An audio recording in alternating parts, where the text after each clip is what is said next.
মানুষ কতটা ভয়ঙ্কর হতে পারে, কতটা নৃশংস হতে পারে জানলে গা শিউরে উঠবে। এমন এক নরখাদকের সঙ্গে পরিচয় করিয়ে দেব আজকের ভিডিও। নমস্কার, আমি সুদীপ। আজকের ভিডিওতে কথা বলবো এমন এক নরখাদককে নিয়ে যে মানুষ খুন করে তার শরীর টুকরো টুকরো করে কেটে রান্না করে পরম আনন্দে ভোজন করত।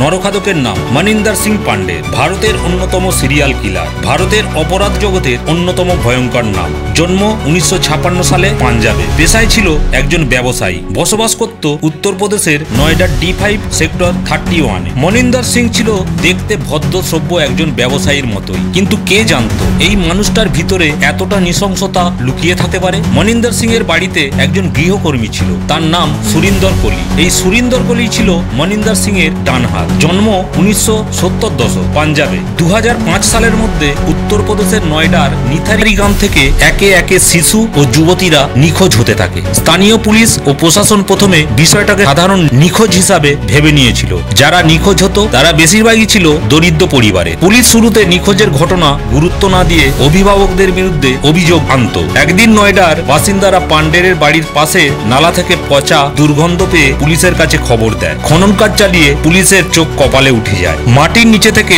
মোট 16খানা কঙ্কাল ও পচা গলা দেহ উদ্ধার করা হয়, আর পাওয়া যায় শিশুদের জামা কাপড়, জুতো ও খেলনা। পুলিশ প্রশাসন বিষয়টা নিয়ে নড়ে চড়ে বসে। পুলিশ DNA পরীক্ষার জন্য দেহাবশেষগুলো ফরেনসিক রিপোর্টে পাঠায়। রিপোর্ট আসে পুলিশের হাতে। তাতে প্রমাণিত হয় দেহাবশেষগুলো নিথারি গ্রামের গুম হয়ে যাওয়া শিশু ও মহিলাদের। এইবার জানবো কিভাবে গ্রেফতার হলো মনিন্দর সিং ও সুরিন্দর কোলি। তাহলে দেখতে হবে ভিডিওর দ্বিতীয় পর্ব।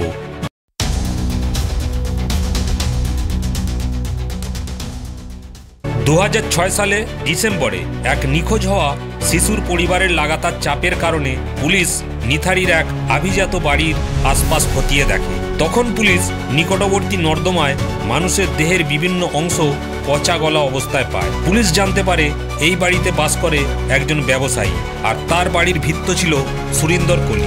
পুলিশ সুরিন্দর কোলিকে জিজ্ঞাসাবাদ করার জন্য আটক করে। পুলিশের 3rd ডিগ্রির চাপে সুরিন্দর কোলি যে ভয়ঙ্কর তথ্য দিয়েছে জানলে রাতের ঘুম ছুটে যাবে। সুরিন্দর কোলি বাচ্চা শিশুগুলোকে লোভ দেখিয়ে ডেকে আনত মনিন্দর সিং এর আভিজাত বাসভবনে। তারপর তাদের নৃশংসভাবে খুন করত এবং তাদের শরীর থেকে মাংস কেটে রান্না করে খেত পরম আনন্দে। মহিলাদের ভুলিয়ে ভালিয়ে কাজের লোভ দেখিয়ে ডেকে আনত সুরিন্দর নিজেই। তারপর তাদের ধর্ষণ করত, যৌন ক্ষুধা মেটাত।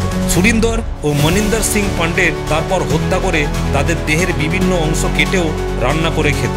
এতটাই ভয়ঙ্কর, এতটাই নির্মম হত্যাকাণ্ড ভারতের ইতিহাসে অন্যতম হত্যাকাণ্ড হিসাবে চিহ্নিত হয়েছে।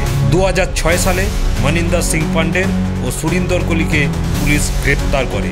2009 সালে সুরিন্দর কোলিকে মৃত্যুদণ্ড দেয়া হয়। মনিন্দর সিং পান্ডেকে যাবজ্জীবন কারাদণ্ড দেয়া হয়। দ্বিতীয় দফায় পুনর্বিচার চূড়ান্ত হয়। 2017 সালে আদালত পান্ডেকে আরও কঠোর শাস্তি দেয়। মনিন্দর সিং পান্ডেকে মৃত্যুদণ্ডে দণ্ডিত করা হয়। সুরিন্দর কোলি আজও কারাগারে বন্দী। তবে দেশ জুড়ে প্রচণ্ড ক্ষোভ ছড়িয়ে পড়ে।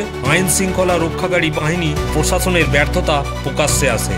ভিডিও শেষে একটা কথাই শুধু বলবো, সমাজ থেকে এরকম ধর্ষণকারী, হত্যাকারী, নিক্রোফিলিয়ার মতো অপরাধীরা এ পৃথিবীর বুক থেকে বিনাশ হোক। আজকে এই পর্যন্ত, দেখা হবে আবার অন্য কোনো ভিডিওয়।